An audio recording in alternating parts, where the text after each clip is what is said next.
My name is Jeffro, and this is Digital Dominance, the podcast for service-based small business owners who are ready to seize the recognition and growth that their company deserves. You've worked hard to build a business you're proud of. Now it's time for Digital Domination. Welcome back to Digital Dominance, where we empower service-based business owners with actionable insights and strategies to elevate their digital marketing efforts. My guest today is Barbora Pochukhova. Barbora is a content strategist, coach, and writer who specializes in helping conscious entrepreneurs find their voice, sharpen their message, and achieve greater visibility and impact. She has a decade of experience in the marketing realm, and she's done collaborations with brands like Healthpreneur and Thrive Global. She has a wealth of knowledge on crafting compelling content strategies, and she's also a certified yoga instructor to boot. So today, we're going to explore the intersection of content strategy and personal authenticity. We're going to discuss how entrepreneurs can enhance their messaging on platforms like LinkedIn to connect more deeply with their audiences and drive meaningful engagement. So whether you're looking to refine your digital presence or expand your impact, take notes, because I have a feeling Barbara's going to dump some wisdom on us today. So thanks for being here, Barbora. Thanks for the lovely intro and for the invitation. Really excited to be here with you. Yeah, definitely. I think there's so many great things we can talk about here. So one thing I wanted to start with is, you talk about embodied messaging on platforms like LinkedIn. When I hear that phrase, I usually think of body language in direct personal communication. But can you explain what you mean by that and how it applies to online content? That's great to hear the different associations that people have with this word, right? Because it can mean so much or so many different things to everyone. So the way that I love to use the word embodiment, which actually comes from my own personal development journey, going into the body through different practices like yoga and breath work and really experiencing who we are beyond the mind, is when I decided to connect it to marketing strategy, to content, to messaging, because I found that in the last years, a lot of marketers have been too much in the mind, and especially with AI coming out and so much overload, right, in content, and everything kind of sounds the same, nothing really catches attention, I started then to realize what kind of content actually resonates, what cuts through the noise, what creates connection with someone else, because connection is not just we read some nice words, right, and we connect to it. It's mostly the energy behind those words. Where does it come from? And the embodiment is so important in this case because we connect to our own emotions, experiences, what we've been through, and then we express it outwardly, and someone else might resonate with these experiences, with this value, with this thing that we're sharing, and it creates a deeper connection rather than when we're just regurgitating something from the mind that has been expressed before, that is not actually original, that is, it's repetitive, whereas when it comes from within, from our own experience, it just lands so much more. I don't know if that resonates with you too. Yeah, so making it a little more personal, being a little vulnerable, and adding your own experience to the content instead of just being a boring textbook. You're exactly a novel, essentially. And you can layer that in there, the lessons, but at least it's coming through that personal experience. So that makes sense. How can entrepreneurs use that to kind of improve their authenticity and resonance with the audience, or does it just kind of happen automatically? It can happen if someone is just ready to come out there and share themselves with the world, but I think that's rather rare, right? We all have our own blocks, things we need to move through. A lot of the times when people start posting, they're a little bit worried what other people will think, is this going to resonate? There comes this kind of these rejection wounds come into place, but as we kind of move through those, then I feel, so there are different levels. So then people start getting really strategic about their message because they're like, okay, this is, I'm just speaking to everyone and anyone, right? It doesn't really resonate with my ideal audience. So then they start getting really clear on who's my ideal client? What are their problems? What's the transformation that I'm delivering? And all this messaging work that I do with people is being really clear and strategic and relevant to the audience, which is all good. But then what these people usually hit is a block. It's okay, but I'm not really motivated to share more, or like I'm hitting a wall, like I have a writer's block. What should I share? Like it's also repetitive. Like there's no passion or spark behind it. So that's when we kind of swing from that really strategic to more like that authentic side. So that's the other thing, is like discovering that, like, what are my values? What's my vision, my passion? What do I really want to share with these people? And that's where a lot of the people then get lost, especially like the people I've worked with. They're like coaches and in the personal development field, and they get really like into like more of those intangible outcomes that people have difficulty connecting with, because it's not like on our everyday kind of level where we can connect with it. So then we hit the other extreme, right? And it's really authentic, really beautifully said. The inspiration flows out, but it fails to connect. So then we come back and start hitting that balance. It's like that balance between strategy and clarity, and then authenticity and embodiment. And that's like where you can produce a lot of beautiful content. Like you have such a stream of content ideas, but it's also resonating with the other person. So a good balance. Well, and some of that comes from the feedback of trying different things and seeing, did people comment on this? Did people say they liked it? Did they repost it? Like that's all feedback that lets you know, okay, this is the right sort of thing, or this is the right way to do it. Because I imagine there's also things such as oversharing, right? You talk about being authentic, but you can also share too much. And now people are like, okay, whoa, maybe I don't want to work with this person, right? So you got to find that balance too.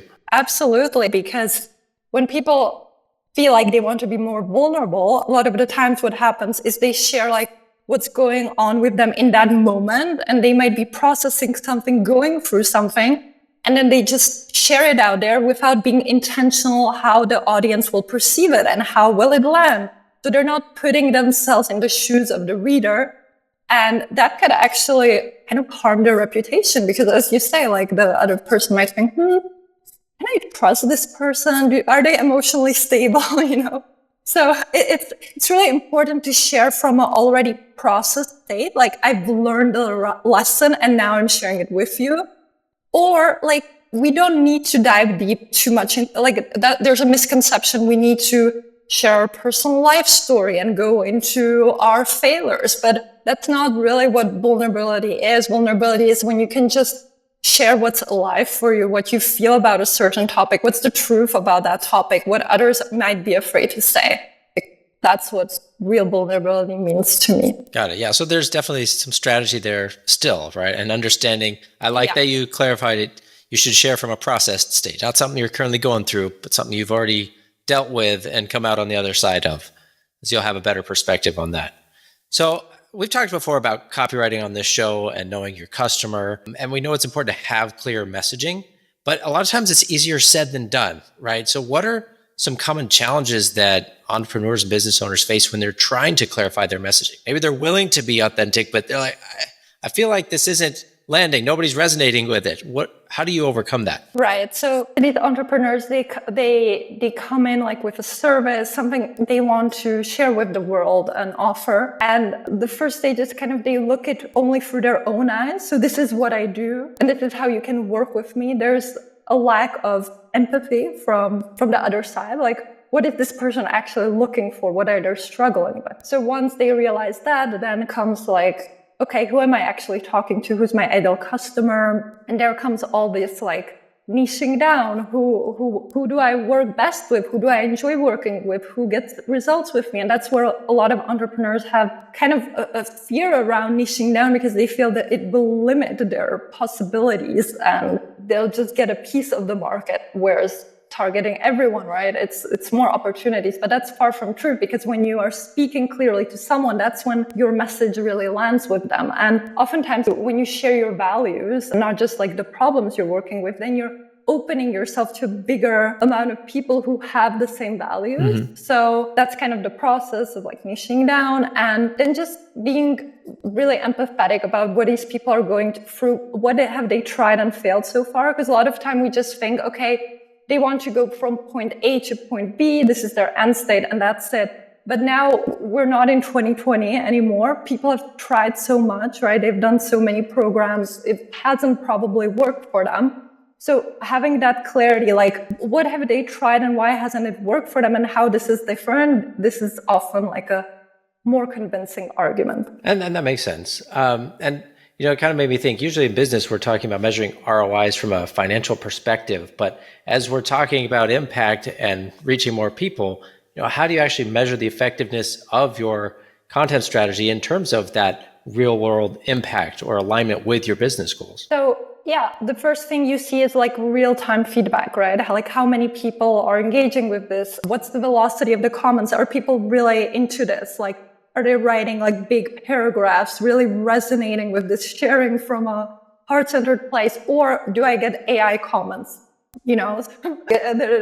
Already there you can see if real humans really want to engage with it. But then we need to go beyond engagement, right? Because a lot of the times we can have great engagement, but then are we actually moving people to get to a state where they're excited to buy from us, where they want to get into the DMs and explore our offer? So that's the most exciting metric that I love exploring with my clients, is how many people actually are then clicking on the call to action or are in the DMs and wanting to get on a call. And that's what we're measuring. Nice. Well, that makes sense. And it's like a perfect crossover there, because you're now touching on multiple areas. You're feeling better about it. It's better content and you're getting better results. Now, I think for some people, though, there's some kind of mental block between when you say you need to integrate your personal values and passions, but this is my professional messaging. It's my business. Like, how do you get past that when someone's just like, those doesn't compute. These are separate realms in my head. Yeah, I feel there needs to be a little bit more inner work and an alignment to be done. It's because a lot of the times these entrepreneurs quit their job, like their 9 to 5, to pursue something that's meaningful for them, right? That they're passionate about. I would rarely say that someone quits their 9 to 5 to get stuck again into something they don't like, right? That would be a paradox. So here we need to do a little bit more exploration work. Like, where is the intersection? I once did like a diagram on it. Where's the intersection between what makes you feel alive, like that passion, then the work that you do, so this beautiful service and the results that you deliver, and the desires of your audience. So what do they really want? And when we can find this intersection, that's where it all connects. Okay, that makes sense. Do you have an example of how doing this well, maybe with a client that you worked with, how that's actually played out and attracted better and more opportunities? Yeah, absolutely. So I love working with clients who are in the coaching, personal development space, who really love transforming the lives of others and helping them see the world differently, helping them achieve other states of well-being and consciousness. And what this client was actually, when she came to me, she was producing content. She had an offer, but it wasn't really resonating with the audience. She got some likes, but there were no sales. And what we did is we became really clear, first of all, like, who is she speaking to? How this offer is going to change their life? Like, where are they at and where are they going? And like, what is her uniqueness? What is her voice? What is the gift?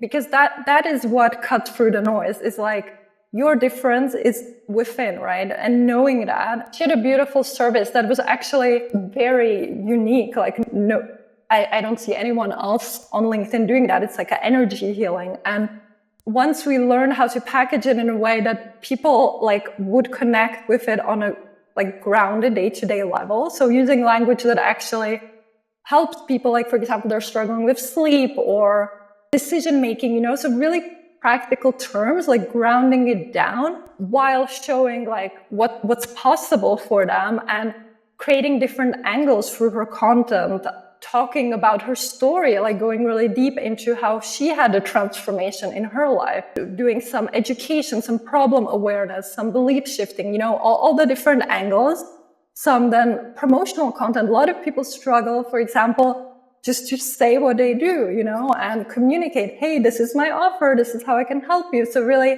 that's again a block, like not being afraid to promote yourself, and when you have this beautiful alignment of different content types and clear call to actions and you navigate people to the next step, that's where the alignment happens. So she went, in terms of engagement, she went like from 550 likes to 200 likes, and she was just repeatedly, consistently selling out the offer just because there was this clear alignment. Was this on LinkedIn? Yeah, on LinkedIn. And I like how you mentioned the different content types. Can you talk a little bit more about that? Because everybody always asks, like, how many times should I be posting? Should I do a personal post and then an offer post? And then, like, how do you break that up and kind of find that ideal strategy? Yeah, absolutely. So the content strategy is personalized for everyone. That's their statement, is like who they help and like what types of content do they need to post in order to move people on a journey where they just discover them. They don't know who this person is, to warming them up, nurturing them to like, oh my God, this offer is so good, I need to reach out, right? So we need to understand the audience, like how do they consume? And then what do they want, right? What do they need to hear in order to become enthusiastic about it? So that's where I love being a little bit more strategic about it here, like having more top of funnel posts where we grow the audience, where, for example, the storytelling is a great way. A lot of stories go viral just because they're so unique or vulnerable, or we just love reading stories in our free time, right? So the storytelling is more top of funnel, attracts new people. Once we have the new people, it's like, okay, now how are we going to engage them? Like maybe they're not even aware they have this problem. So maybe doing something like shifting their beliefs, showing that another world is possible, sharing some myths, sharing some how-to tips, but that's not necessarily what will get someone to buy, but just showing them,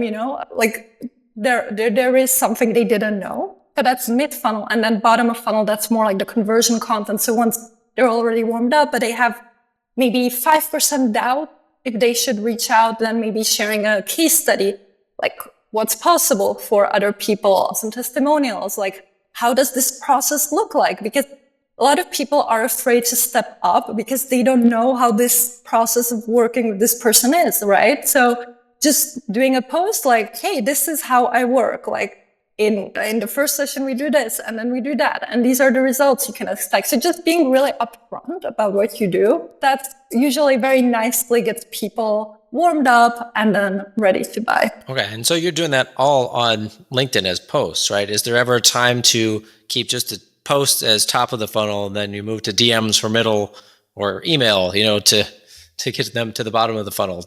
How do you break that up? Yeah, so there are posts, right, that you create. I usually recommend like having at least one per week of each category. Okay.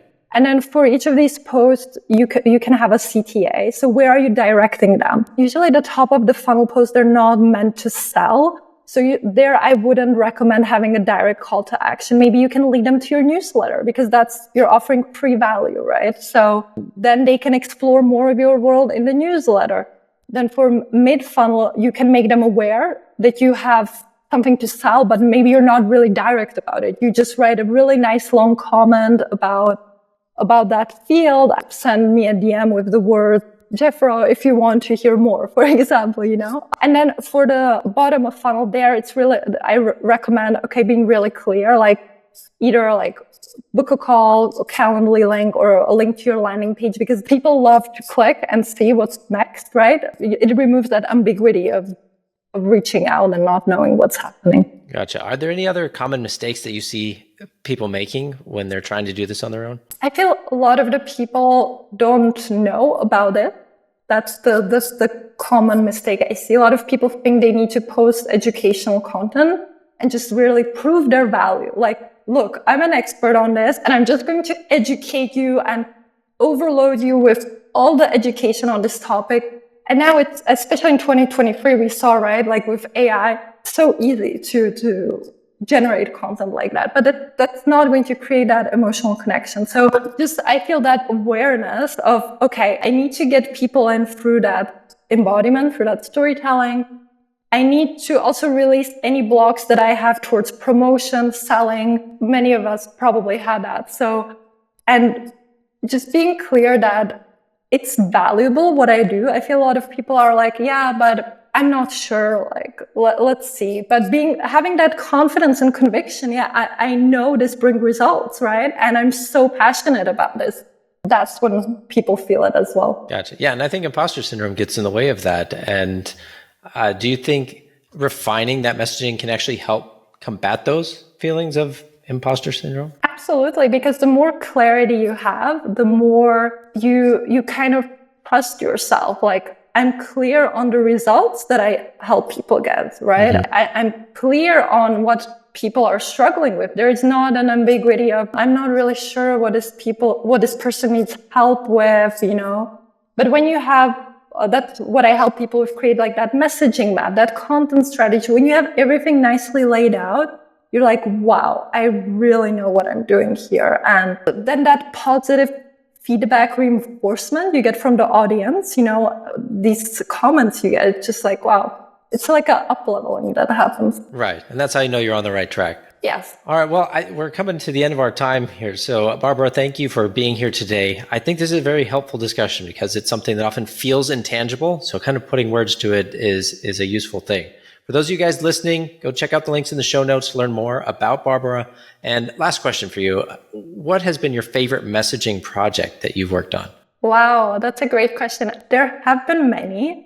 But I think the one that I shared with you, it just was my favorite when I can really see that someone has a genuine passion for what they do and their service transforms many people's lives. So this person was specifically targeting men when we were working together. And just by seeing how many men then came to her page, to her content, and the testimonials she got and the results she got, I was like, wow, this is really transformational. And if more of us, would just step in with this mindset, just me showing up who I am, sharing myself, I can really help others, it would change the world. Well, that's awesome. Thanks for sharing that. And thanks again for being here. And thanks to all of you for listening. I hope you took lots of notes because now's the time to start putting this stuff into practice. Today's day one. Get it done. Absolutely. Go for it. Take care, everybody, and we'll see you in the next episode. Thanks for tuning in to the Digital Dominance Podcast. This show is brought to you by FroBro.com. If you are a B2B service provider and you're ready to transform your website into a high-converting, lead-generating sales tool, go to FroBro.com/revive to learn more.